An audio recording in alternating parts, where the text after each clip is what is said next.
It's right. Like right now, like it seems like when I'm on Instagram, man, I follow a lot of like I do like a lot of sports things. I follow. It seems like everybody's talking about this debate on who's the greatest.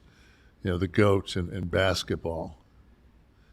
You That's gone know, on forever. But the but I GOAT mean, of all time, greatest of all yeah, time. and it's I mean, and it's like if you say anybody but Jordan, like like. But my whole thing is this, and like I was fortunate enough to watch Chamberlain play, and he was the greatest player by far in that era.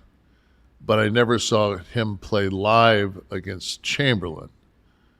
I mean, not Chamberlain against Russell. Bill Russell. Yeah. So I never saw that. But at the same time, Chamberlain had Hal Greer and a young Chet Walker, I think, for a year or two. But besides that, you know, Chamberlain never had the teams that Russell had. And when you have these discussions, it's kind of weird in basketball because what position are you talking about, right? I mean, everybody's got a different job on the court. Number two, are you talking about individual performance? You can make a case for someone like Wilt, even people who have only seen Jordan, that bring up Jordan, tremendous individual performances. But there are a lot of guys that made everyone around them infinitely better. When you talk about the greatest, I mean, it does limit it to pretty much 10 players. I mean, yeah, you're right. I think those 10 are on everybody's list. Yeah, but it's what you prioritize. Do you prioritize amazing individual highlight? No, mine is the domination of that era by that talent.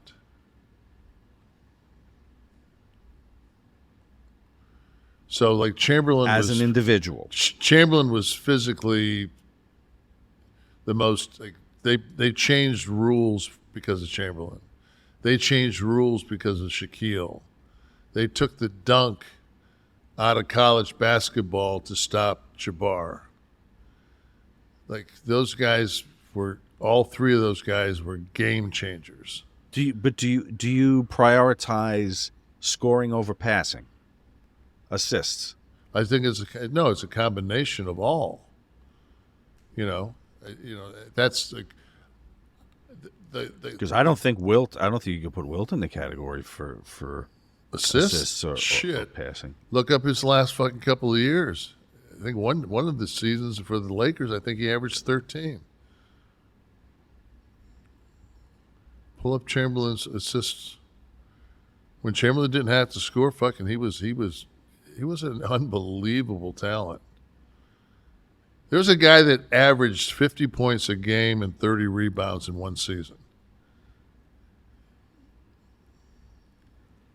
Okay, stats. No, I don't have a career one. I have year by year. But all right, let me look. Go to 70. What was 71? Was he 70? Maybe 70 was his first assists.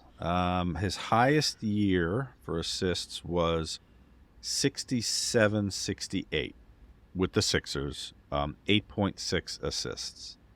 His 71 season was 4 assists. That was his highest, 8.6 assists in the 67. And what did he average scoring? That season? Yeah. He had 8 assists and 24 points. 24 and 8. His highest point. That's basically what LeBron did this year. His highest point average, his first year was 50 points. Yeah, that's what I'm saying. You average 50 points a game. Yeah. Well, yeah, no, I mean, that's 1961. Is what it is. You're also wearing Chuck Taylors. His let's see, his field goal percentage is. You got to look for a year with significant points, though. He There isn't a year. There isn't a year without significant Well, points. I Except mean, I maybe guess the at the last end, the last 3 or 4 with the Lakers. Maybe, that's what I was going to say. At the end, 13 But- points in 1972, but But he shoots 73% from the fucking floor. 72.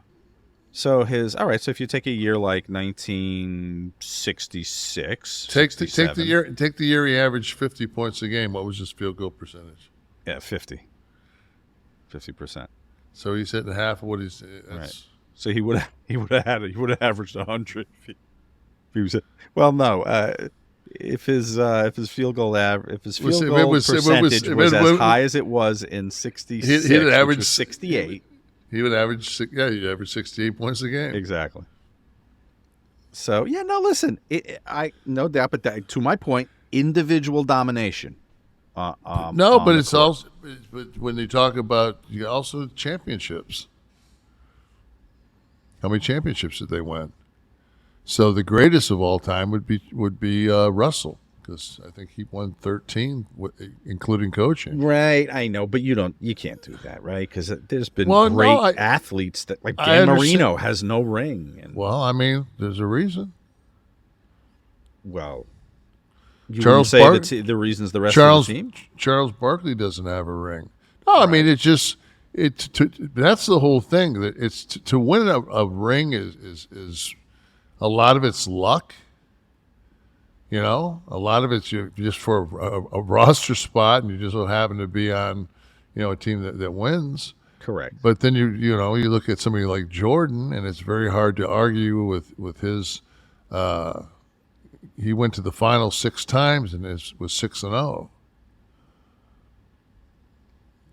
But then so who's your first? Who do you start the team with? The all Nash team. My first choice is I would. Do you start at center? Always. But see, I'm old school. See, I was going to say that's a very old school philosophy. Nowadays, it's build your team around the center. Well, I mean, then again, you look at the best team. The two two MVPs this year were both centers. MB and fucking Joker they were the time. And then the third guy's a 7-footer, Giannis. So you got the Freak, Joker, and fucking MB. They're all fucking 7-footers. Where do you put Shaq in all this? Shit, I mean, it's hard not to choose him. The only thing that hurts Shaq is his free throw shooting. I was gonna say nothing. Yeah, I mean, but but just as far as just man, like you listen to stories from guys that played against him, there was just, he was fucking at the end of his career. He was probably 360, just drop stepping and dunking on motherfuckers. But I just think that for me, it's Jabbar. Jabbar, even more so than Wilt. Yeah, I would pick Kareem Abdul-Jabbar, because if it's in their all those guys' primes, and I need to get a bucket, I'm going to take Kareem shooting the skyhook over anybody else doing anything else. Yeah. Hard to argue against that.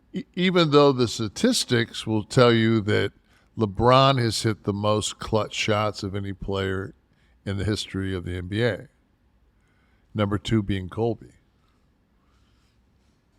So, and the only thing is for me, like I look at LeBron and I look at the run he's had with it. I mean, he's changed teams and done a lot of things, but I've never heard anybody that played with LeBron talk shit about him. Well, as a person, you mean? As a person or a player. I've never heard anybody. If you're looking for your starting center, you're going to build your team around your center. What's the stat as the coach or as the scout that's going to be most important to you? Is it going to be rebounds? Are you going to look at your boards first? Are you going to look? No, Are you I'm going to gonna look at points? Can you score in the post? To me, the number one thing that you need to have in order to play pressure defense is you have to have a rim protector. You have to have somebody, if you're going to gamble and fucking pressure the wings and you're going to fucking play my brand of basketball, which is fucking, I'd like people that fucking play defense. And you got to have somebody that back there to swat fucking shots.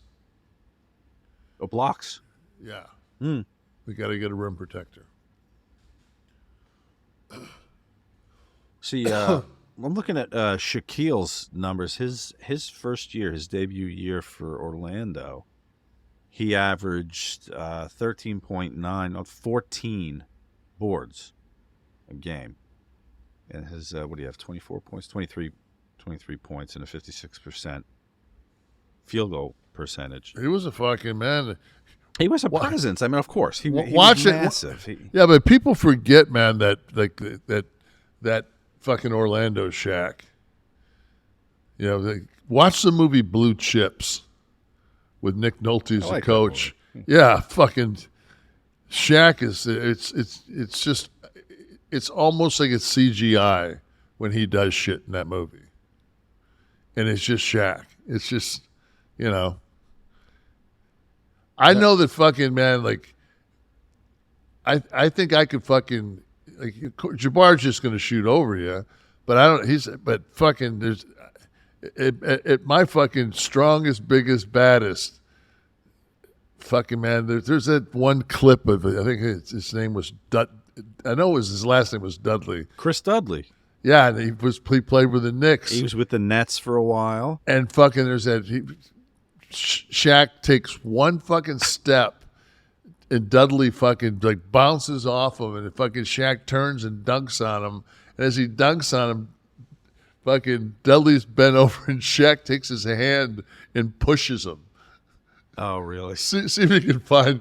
It's. I've seen it. I'd say it's like the fucking the Buckner fucking deal. It's like one of those deals that's just to play it on a loop. Yeah, it's just it's fucking.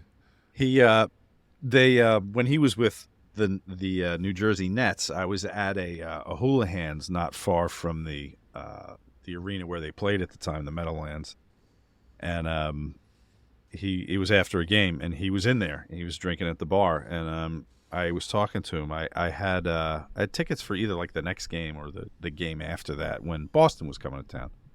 I would always try to get in and see Larry, and so I was bullshitting with him, and he was very big hands. I mean, some of these guys, you look at them, wow, he'd be impressed. And on the court, he just looked completely lost all the time. And you remember his free throw shooting was comical. I mean, it was guys with big hands usually are horrible free throw shooters. He was horrendous. I offered that night. I said, listen, I could give you some free throw pointers before your fucking Celtic game. I bet you appreciated that. Yeah, he laughed. That's the kind of guy I was. Chris Dudley. So all right. So the spread. Go ahead. You're lucky to be alive. He would have to catch me first. That big slow prick. Ryan. I wonder who Kev thinks is the top 3 guards in the NBA currently.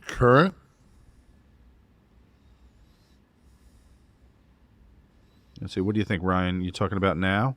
Yeah, it's got to be top 3 guards in the NBA. It's got to be now. One's Curry.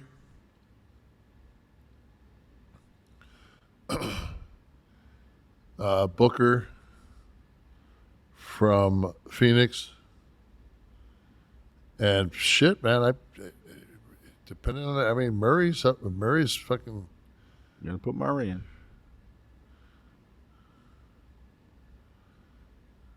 I mean, the thing that'll be interesting is whether or not that white boy Horn will play because he averages 20 a game for the Heat.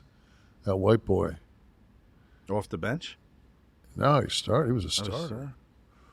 They lost him and that Oladipo, whatever the kid that was. He said we had him here in Orlando, And then I think he went to Indiana and had fucking injury problems. Right. And then he went down to the Heat, and I think he had he's injured right now. So Okay. So Ryan, take those three. yeah, Anybody else before we wrap it up? Give deference to the